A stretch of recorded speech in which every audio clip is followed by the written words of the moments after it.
Okay, so end of day, I don't think I count orientation, so day 2, end of day 2 of first rotation, which is OB-GYN, in my case, obstetrics and gynecology. Honestly, been a lot more chill than I expected.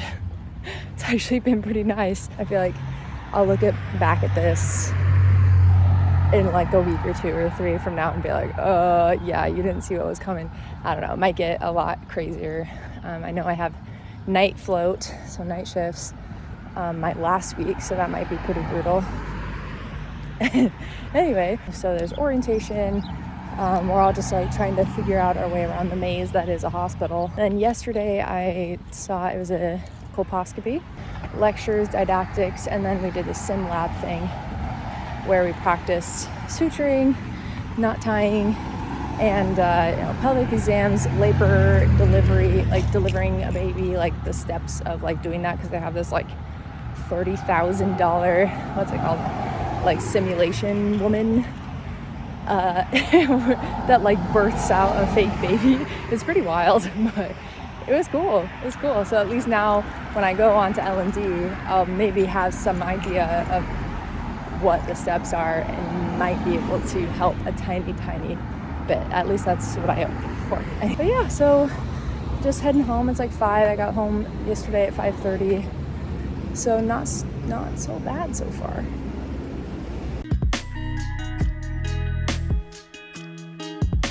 Hey, I'm sorry, it's been a minute since I've done a video.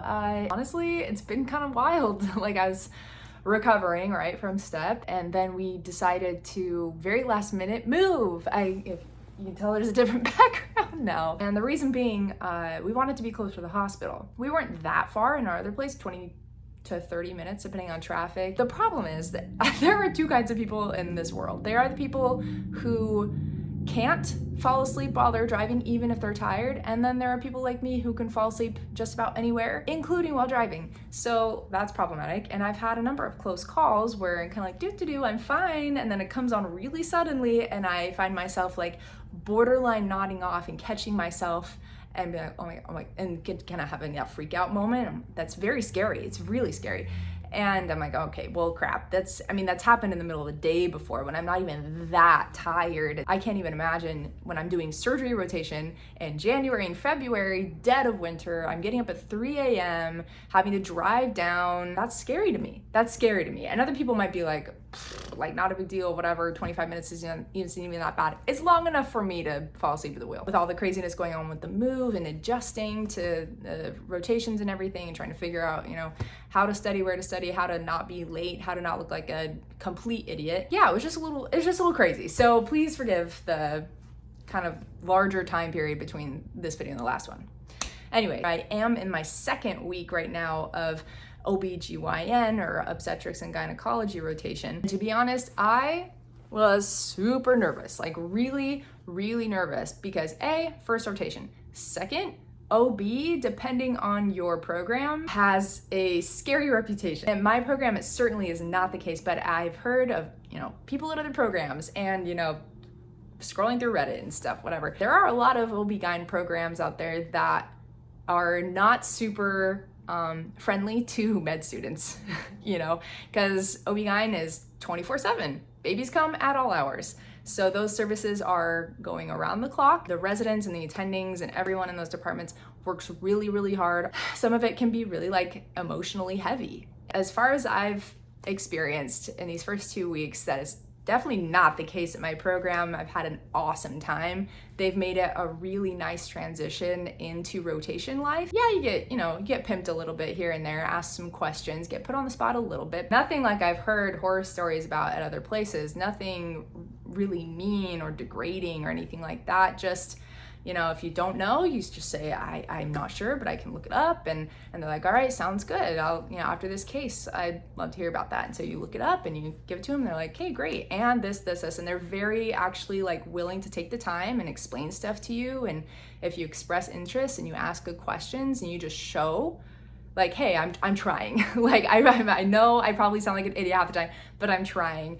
And if you just communicate that and you're open and you just aren't weird in general, if you can just talk, then I've seen that really kind of pay back dividends, and the residents have been really kind, and the attendings have been really cool. Even if you don't know very much, or even if you think your questions may sound stupid, it's fine. Like, it's fine. They know that A, in my case, it's my first rotation, and B, residents, they were med students not too long ago, attendings. I mean, they remember what it was like as a med student and going through these rotations. They know that it's hard to get used to this and to learn everything that there is to learn for your shelf exams at the end of the rotation and stuff. So a little bit more detail on like the breakdown of what my days and weeks looked like so far. So my first week, I started out on gynecology service, which is kind of the surgical arm of OB-GYN. So I was most often in the OR, in the operating room, seeing cases and, you know, helping in tiny little ways where I could. I saw a couple of DNCs, dilatation and curettage. They basically go in with instruments and they scrape out or suction out something in the uterus that's causing a problem. For example, there was a mom that came in, she had given birth a few weeks ago, but was still having bleeding. Turns out there were what they call retained products of conception, aka like pieces of, you know, stuff left over in the uterus from giving birth that was just sticking around in there for too long and it was causing bleeding. So you go in there and they have a little scope and they just kind of like section all of it out and poof, she'll recover in a few days and be good to go, no more bleeding. So that was cool to see. There was a really interesting case, my favorite probably, and the one where I got the most interaction. Let me see if I can get this right. A robotic vaginal hysterectomy with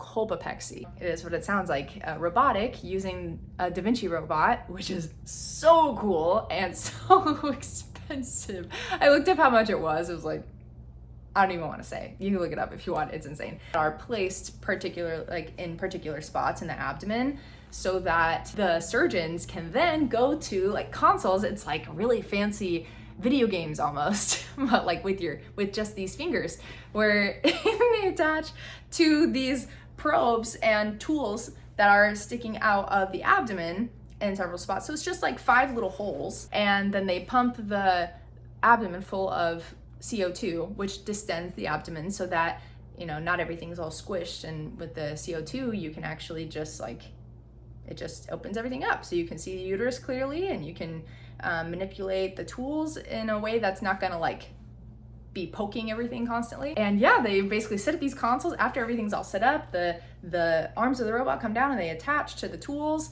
and then the surgeons go over to the side and they set their consoles and they connect and they use their fingers, and then you can just see them kind of looking at the surgery, because they have cameras obviously inside to be able to see what they're doing, and they just sit and move their fingers, and when they like move their fingers and pinch like this, one of the tools will go and pinch like that. Or if they want to, you know, cauterize this with the scissors, they do the movement and boop, cauterize, and just it's just like the craziest, coolest thing I've ever seen. I got to actually be active in that one, in manipulating a uterus and pulling it out, because it's a hysterectomy, a vaginal hysterectomy, so pulling out the uterus through the vagina. A uterus isn't that big when there's nothing in it. It's like smaller than my fist. So doop, pulled it out at the end and I was like, oh, there it is.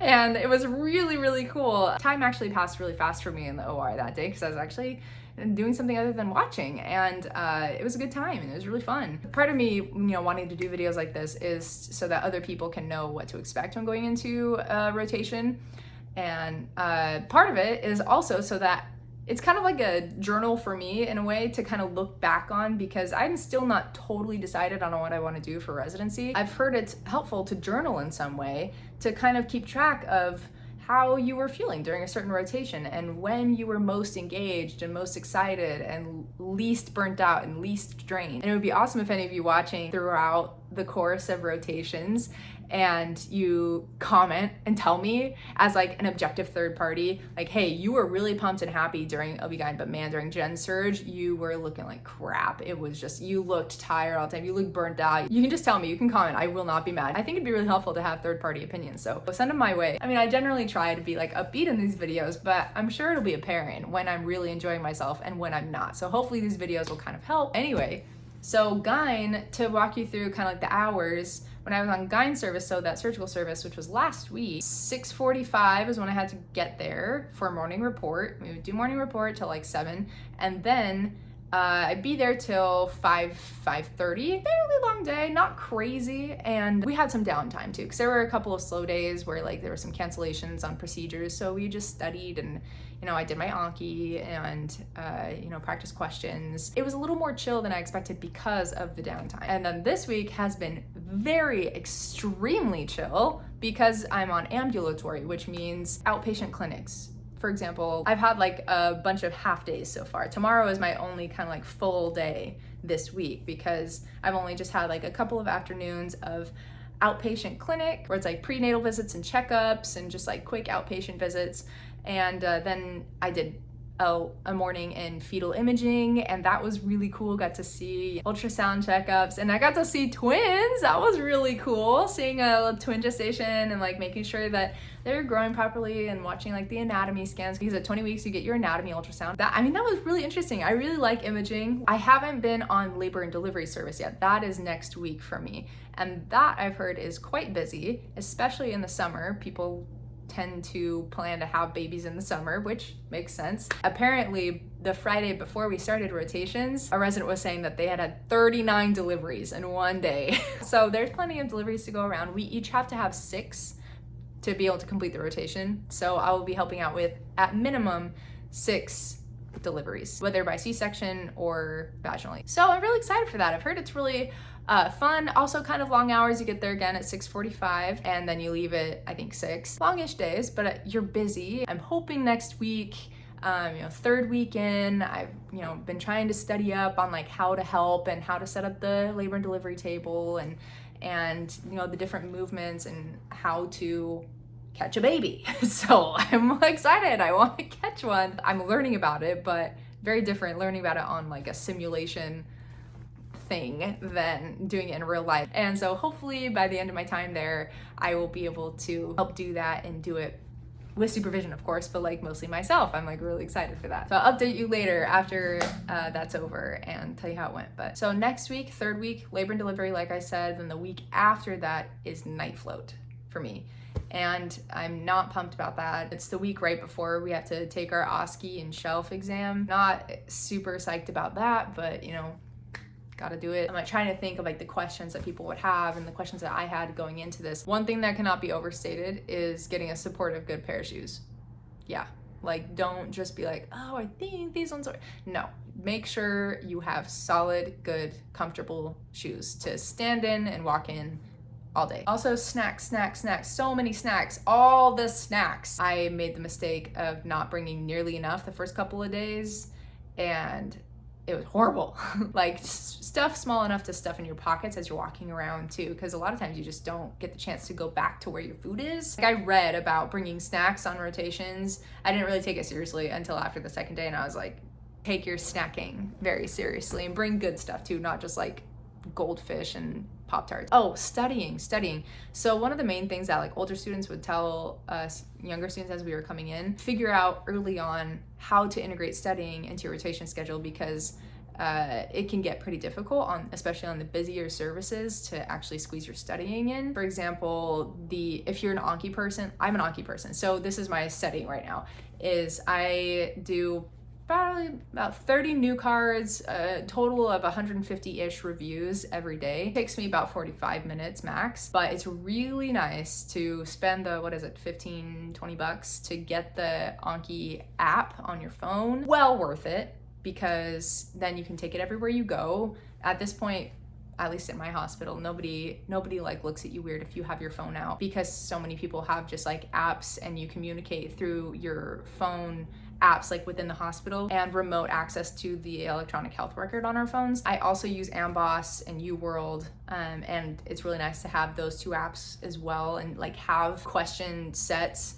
downloaded so that you can have those on the go. So then that way, on any downtime, if you're just like, you know, waiting for the patient to roll in or like waiting on whatever, there's kind of a lot of random waiting periods throughout a lot of days, at least from what I've experienced so far. And so it's just been nice to pull out the phone, do a few cards, and then by the end of the day, you've knocked out a good chunk of your studying. Then you're not up till, you know, late and cutting into good sleep time to be able to get the rest of your studying done. So well worth the effort to invest in the on-the-go apps and make sure your studying can be done as much on your phone / on the go as possible. So in total, I probably spend like 2 to 3 hours a day studying on top of, you know, rotation and clinical duties. So it's not horrible, but I don't really have a frame of reference for like if this is necessarily on track and like good or not, because until I take the shelf exam in a couple of weeks, I'm not going to know if what I've been doing is enough. And they always say that like your first shelf exam is usually your lowest score. I'll let you know how it pans out, but that's what I'm doing right now. So yeah, that's the update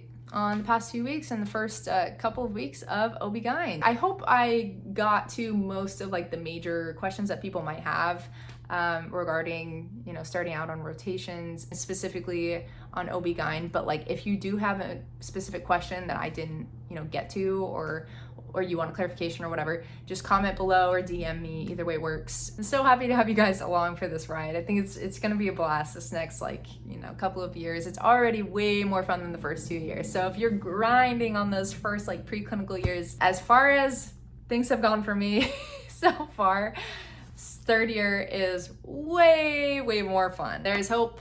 There is light at the end of the tunnel. Oh, I almost forgot. Dumb story. Me being a dumb third year med student and just like getting all the rookie mistakes out of my system.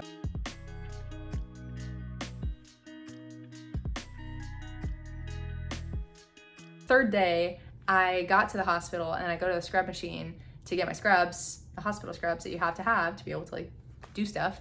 And I realized I didn't have my badge, and you have to have your badge to get your scrubs. So I'm like, okay. So I go to the chief resident. He's like, because we're about to start morning report at 6:45. It's 6:40, you know? And I'm like, I'm on time. Like, no. And he goes, no, it's cool. Just like go back and retrace your steps and go find your badge. And I'm like, okay. Are you sure? He's like, yeah, no, it's cool. So I go and retrace my steps all the way back. I'm freaking out. I'm like, what if someone grabbed it? What if someone, you know, meaning well, picked it up and took it to lost and found? It's like right around the corner from my house, still on the sidewalk. It's been like 25 minutes. It's still just chilling there. I was so stressed. That was the last time that I went to the hospital without having my badge clipped to me already, because I had it in a pocket and it had fallen out.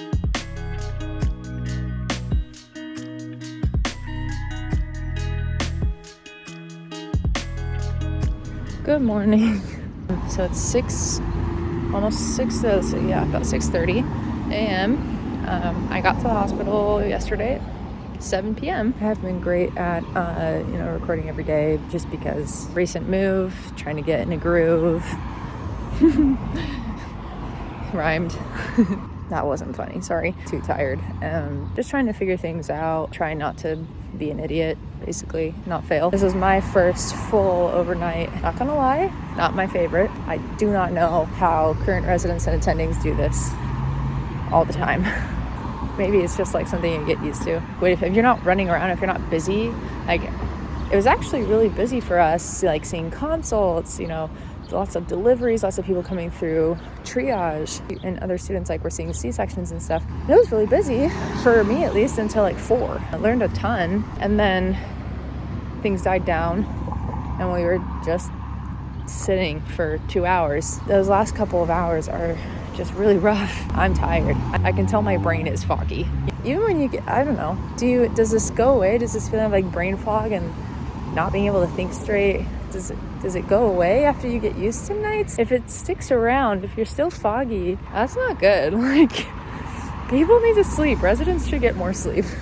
They should get more time off. I have to go back tonight at 7. Luckily, it's not a full night again. I mean, I know that you kind of have to get this experience as a med student, like the overnight thing, but I'd say like 1 out of 10 recommend. And I know I look absolutely horrible, but this is what it looks like after an overnighter, I guess. All right, I'm gonna head in and crash. Yeah, back. I'm in my car. Oops, I probably need to turn off the AirPods. I'm gonna turn the car off. Okay, there we go. Tanner's like taking it up in the house. I didn't want to bother him, so I'm in the car. Hi, car talk. So I know that this video is like peak chaos. Okay, I know it's been jumping from one thing to the other. I'm walking, then I'm sitting down in the house, and then I'm walking again.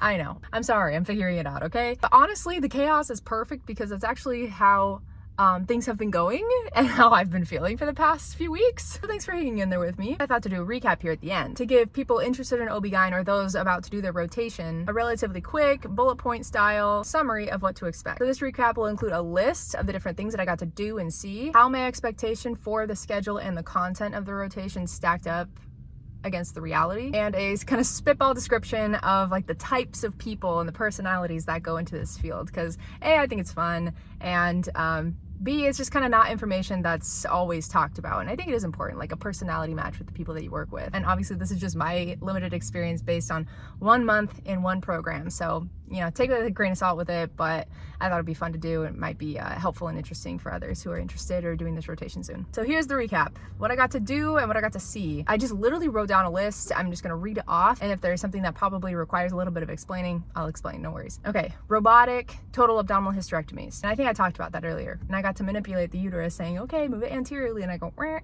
And then they would, you know, ligate some vessels or whatever, and they're like, okay, turn it to patient's right, Rrr. And then I would turn it, and then they would do some more work, and with these like different arms of the Da Vinci robots, super cool. Colpopexy to fix pelvic organ prolapse, C-sections, both stat and scheduled. I was able to scrub in and help do some minor stuff like suction, retraction, you know, bovie, because some minor bovie work, I guess, and minimal suturing as well. I got to see tubal ligation, got to see monodi twins with TTTS, so like monochorionic diamniotic twins, and when that happens, you can get twin transfusion syndrome. The babies aren't getting an equal amount of nutrition, right? So one of them gets overloaded and the other one kind of gets underloaded. So one of them grows bigger and one of them grows smaller. And obviously it's more complicated than that, but that's essentially what was happening. And so pull them out, and one of them was like 4 pounds, the other one was like 6 pounds. So it was like, whoa, that's wild. And it's really interesting. It's not super common, so it was really cool to see that. I got to see a lot of vaginal deliveries, no forceps or vacuum deliveries though. A couple of other students in my group were able to see those. I didn't get to, but that's okay. I got to do a lot of leg supporting and like push hyping, like come on, you got it, go. And you kind of like help, you know, motivate mom to push and stuff, and you know, holding the leg in the right position, the lithotomy position where you like hold him back, and you know, help get him in a good pushing position. That was definitely part of my job on those vaginal deliveries. One of the few things I could help with once they were actually getting ready to deliver, because it's like you're pushing, and then you can see the baby's head. Once baby's head is like really close to coming, like pretty close to coming out, then you take down the bed and you set up the delivery table, and it's all set so that you can actually do the rest of the delivery. So I helped with bed takedown and delivery table setup once, you know, things were rocking and rolling and baby was gonna come in a few more pushes. I got to deliver the placenta several times by myself. I got to do a lot of cord clamping and cutting, and I was hands-on baby a few times during delivery and almost got to do a full delivery of the baby by myself. But in that one, we started seeing some late decelerations, which is an indication that like baby's not doing super hot. And so the attending had to step in and kind of manage the rest of that delivery. And I was like, oh, shoot. But everything ended up fine. So occasionally women will get magnesium administered to them. And so you have to check every 4 hours to make sure that they're not getting magnesium toxicity. So you have to check for like hyporeflexia and check their lungs and check for edema and check for, you know, visual changes or headache. Did a lot of those, wrote up mag notes for those checkups. I got to go down to the emergency department for OB related consults. Also got to do a lot of post-op checks. In ambulatory clinic, I got to do some well checks, fetal ultrasound, contraception counseling, STI counseling. I didn't get to see an IUD or Nexplanon, like the implantable little like bar thing in your arm. I didn't get to see that implant or removal.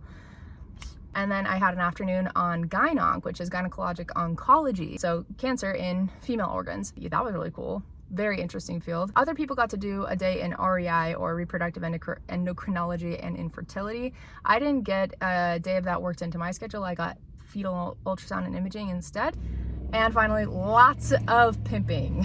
Tons and tons of pimping. I mean, but they were nice about it though. It wasn't me. Expectations versus reality about like the content of the rotations itself. Thoughts on this are probably more of a product of the fact that there were interns that were brand new in July and they have to learn the ropes, and it's just how it is. They take priority over med student as far as learning opportunities go. So I maybe went into this imagining a bit more hands-on, fewer lectures. Yeah, sure. If I'd done this rotation in January or February when the, you know, interns, you know, have a few months under their belt, maybe it would be a different story for me. If I knew then what I know now, I would probably choose to do OB-GYN maybe as my last rotation of this semester. Last thing I was a bit surprised by, where my expectations did not meet reality a little bit, was like, I think everyone can imagine and knows a little bit about like how OB-GYN, yeah, there's really happy stuff, like delivering a happy baby to happy, you know, parent or parents, and everything goes smoothly. That's an amazing experience. Like I literally cried my first one I saw. It's really, really cool. Hits you in all the feels. But at the same time, like everybody knows, especially with Roe being overturned, like there's just a lot of scary stuff that can happen too.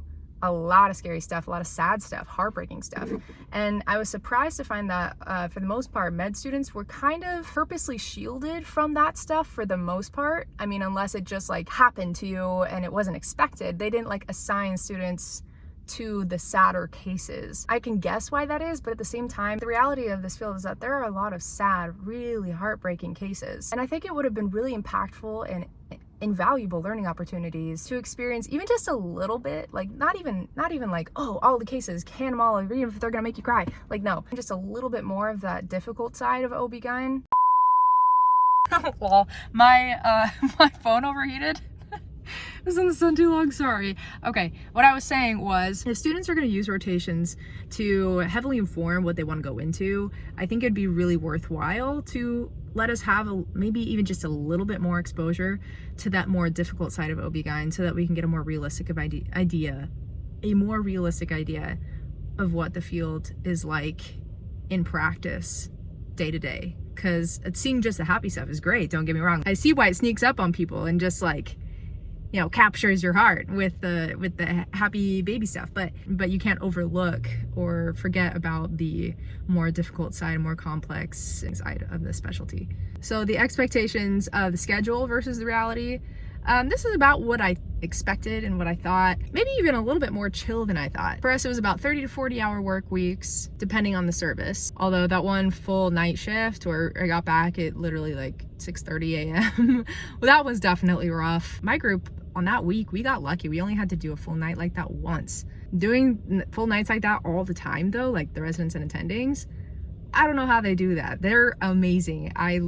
That would wear on me so fast. Now to finish up this recap, here are the types of people and personalities, as far as what I've seen, that go into this specialty. So generally people with a really dry sense of humor, people that are able to function on literally like coffee and the thrill of a 3 a.m. baby. If you're a woman, apparently gorgeous hair is a prereq. Literally every single resident and attending that I met and worked with was just like constantly, their hair was constantly amazing. I couldn't wrap my head around it. It was unbelievable. Me with like my messy bun that fell from like here to here over the course of the day. Like I looked like a schmuck compared, you know? And I'm like, I'm not allowed to, you guys have a way worse schedule than me. I'm not allowed to look more like a schmuck than you. So yeah. And if you're a guy OB-GYN, apparently like a super like extra super laid back personality, plus the ability to not only survive but thrive in an estrogen dominated environment at all times is a must. They were all so laid back, so chill. Again, dry sense of humor, key. Also,